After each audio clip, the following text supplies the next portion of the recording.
जन्म विषय कौन कहे जन्मदिन विषय पूजा पंडा महेश्वर पत्री श्री श्री सिद्ध बलजी मंदिर केन्द्रापड़ा।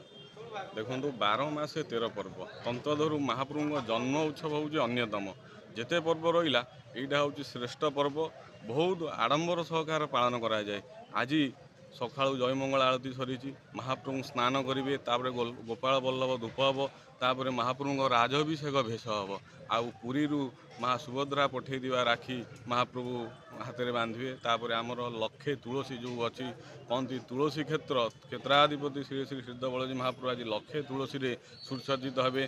तापर आमर यज्ञ कार्यक्रम आरंभ हम लक्षे आहुति महाप्रभुଙ୍କର मूलमंत्र रे लक्षे आहुति एठी पूजा पंडा बा गोसाई महाप्रभु आमर आहुति देवे। जगन्नाथ मूलमंत्र रे लक्षे आहुति दिज्व माँ सुभद्रा मूलमंत्र लक्षे आहुति दिज्व ताधरे आमर विभिन्न सांस्कृतिक प्रोग्राम जेभଳି आमर पिठा खीरी ठार आरंभ करी सेवायत मान तरफ आमर अन्न छत्र बंटन कार्यक्रम भी होती।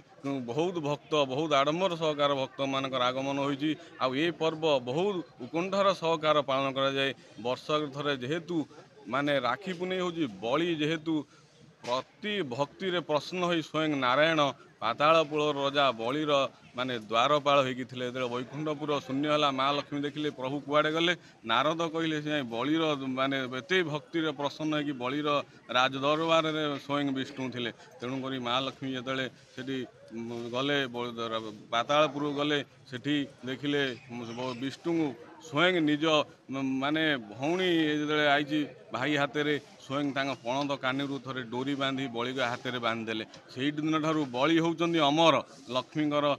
तेणुक से आमर प्रथा प्रचलित हो प्रत्येक भौणी तार भाईर दीर्घायु कामना करने को यही गम्हा पुनई दिन महाप्रभु बलभद्र जन्मदिन ता भाई हाथ में राखीटे बांधिदेव से प्रथा आज जाके प्रचलित हो। तेणु बहुत धूमधाम रे प्रथा आज केन्द्रापड़ा महाप्रभु जन्म उत्सव पालन करा जाउछि।